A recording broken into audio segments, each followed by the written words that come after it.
మెదక్ జిల్లా వ్యాప్తంగా మున్సిపల్ ఎన్నికల కౌంటింగ్ కొనసాగుతోంది. ముందుగా పోస్టల్ బ్యాలెట్ ఓట్లను లెక్కిస్తున్నారు. కౌంటింగ్ సెంటర్ల దగ్గర పటిష్టమైన బందోబస్తు ఏర్పాటు చేశారు. 3 అంచెల భద్రత ఏర్పాటు చేశారు. ఎలాంటి గొడవలు లేకుండా చర్యలు చేపట్టారు. మెదక్ జిల్లాలో కౌంటింగ్ పై మరిన్ని డీటెయిల్స్ శ్రీధర్ అందిస్తారు. ఓటింగ్ సందర్భంగా పలు ప్రాంతాల్లో చదురుమాదురు ఘటనలు మినహా ప్రశాంతంగా ముగిసింది. సో కౌంటింగ్ రోజు ఎట్లాంటి ఇష్యూస్ ఉంటాయి, ఎట్లాంటి గొడవలు జరిగే అవకాశం ఉంది, దానికి పోలీసులు ఎట్లాంటి ప్రికాషన్ తీసుకున్నారు, సంగారెడ్డి డిఎస్పీ గారు మనతో ఉన్నారు.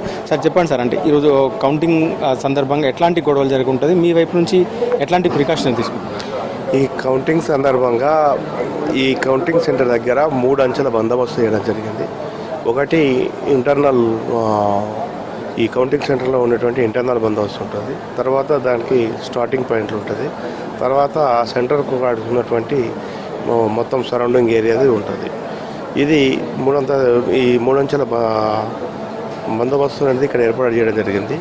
తర్వాత ఈ ఏజెంట్లు కానీ వాళ్ళకి వచ్చిన వాళ్ళకి అందరికీ పాసెస్ ఉన్న వాళ్ళకి అలో ఉంటుంది కాబట్టి వాళ్ళను స్క్రూటినీ చేసి ఆ పాసెస్ ఉన్న హోల్డర్స్ని లోపలికి పంపడం జరుగుతుంది. దాంట్లో ఇప్పుడు మన దగ్గర ఈ సంగారెడ్డిలో 13 కౌంటింగ్ సెంటర్స్ ఉన్నాయి. 13 ఒకేసారి 13 జరుగుతాయి. మనకు 38 కాబట్టి 3 సార్లు జరుగుతాయి. ఒక్కొక్క బూత్కు 3, ఒక్కొక్క దాంట్లో 3 సార్లు జరుగుతుంది. ఇది మనము అందరికి కూడా వెరిఫై చేసి పంపడం జరుగుతుంది.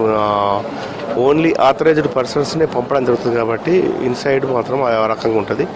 బయట వాళ్ళకు వచ్చే మద్దతుదారులు వాళ్ళని కూడా కంట్రోల్ చేయడానికి రోడ్డు మీద కూడా తగు బందోబస్తు ఏర్పాటు చేయడం జరిగింది. అయితే అందరికీ కూడా ఈ పొలిటికల్ పార్టీల వాళ్ళకు కూడా మా పోలీస్ శాఖ విజ్ఞప్తి ఏంటంటే, ఇప్పుడు ఎవరో ఒకరు గెలుస్తారు, మిగతా వాళ్ళంతా ఓడిపోతారు. కాబట్టి స్పోర్టివ్గా తీసుకోవాలా. దీనికి సంబంధించేసి ఇప్పుడు ఈ ఏజెంట్లు వాళ్ళ సిస్టానికి లోబడి వాళ్ళు కూడా కోఆపరేట్ చేస్తే ఈ ప్రక్రియ అనేది సజావుగా సాగి తొందరగా అయిపోయి ఎలాంటి ఇబ్బందులు లేకుండా ఎలాంటి అడ్డంకాలు లేకుండా జరుగుతుంటుంది. అదే మనకు ఇక్కడ జరిగిన తర్వాత కౌంటింగ్ అయిపోయిన తర్వాత ఈ రిజల్ట్స్ డిక్లేర్ అయిన తర్వాత కొంత ఆఫ్టర్ పోల్ అనేది ఉంటుంది. కొంతమంది గెలిచి ఓడిపోయిన వాళ్ళు మాకు ఓటు వేయలేరు, మాకు సహకరించలేరు, మాకు మోసం చేసిండ్రు అనే ఆ రకంగా కూడా అక్కడక్కడ కొన్ని చోట్ల జరిగే అవకాశం ఉంది. వాటిని కూడా మేము ఐడెంటిఫై చేసుకున్నాం. దానికి సంబంధించి కూడా తగు బందోబస్తు, పెట్రోలింగ్ కానీ పికెట్స్ పెట్టడం కానీ అలాంటివి కూడా ఏర్పాటు చేయడం జరిగింది. అందరూ కూడా ఈ ప్రజాస్వామ్యంలో అందరూ కూడా పోటీ పడ్డారు.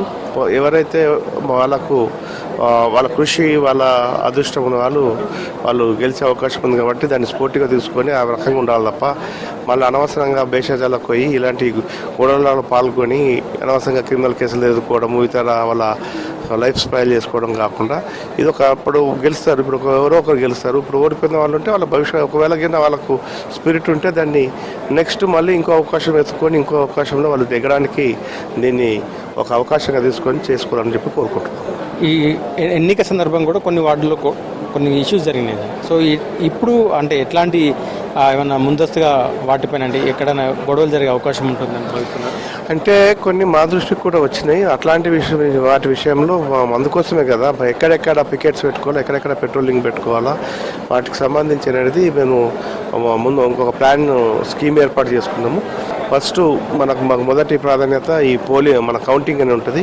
కౌంటింగ్ అయిపోయి కౌంటింగ్ రిజల్ట్స్ డిక్లేర్ కాగానే నెక్స్ట్ ఇమీడియట్లీ కూడా మళ్ళీ ఎఫెక్ట్ కొంత ఉంటుంది కాబట్టి ఈ కౌంటింగ్ అయిపోయిన వెంటనే మేము కూడా దానికి సెకండ్ బందోబస్తు కూడా మా వాళ్ళకు కూడా మా సిబ్బందికి కూడా అందరికీ బ్రీఫ్ చేయడం జరిగింది. వాళ్ళందరూ కూడా ప్రిపేర్ అయి ఉన్నారు.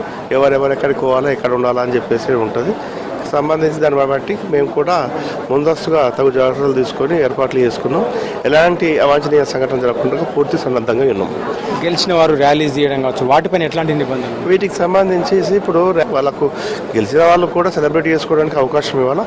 దానికి పై అధికారులు ఒక డేట్ కటప్ డేట్ డిసైడ్ చేస్తారు.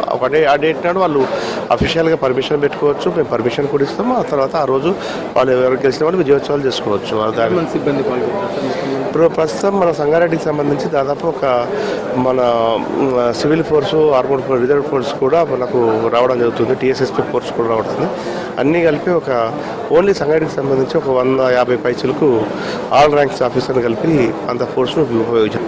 ఇది కౌంటింగ్ సంబంధించినటువంటి ఏర్పాట్లు పోలీసులు సిద్ధమయ్యారు. పూర్తిగా ఆ కౌంటింగ్లో కౌంటింగ్ రోజు ఎట్లాంటి గొడవలు జరగకుండా ముందస్తు జాగ్రత్తలు తీసుకున్నాం. ఓటింగ్లో జరిగినటువంటి ఎక్కడైతే కొన్ని ఇష్యూస్ జరిగినాయో అట్లా జరగకుండా దాంతోపాటు అన్ని ప్రాంతాల్లో కూడా ఇటు కౌంటింగ్ సెంటర్ల లోపల కావచ్చు, ఇటు బయట కూడా ఎట్లాంటి ఇష్యూస్ జరగకుండా అన్ని జాగ్రత్తలు తీసుకునే కూడా పోలీసులు చెప్తున్నారు. కెమెరామెన్ రాజుతో శ్రీధర్ విస్ని, సంగారెడ్డి.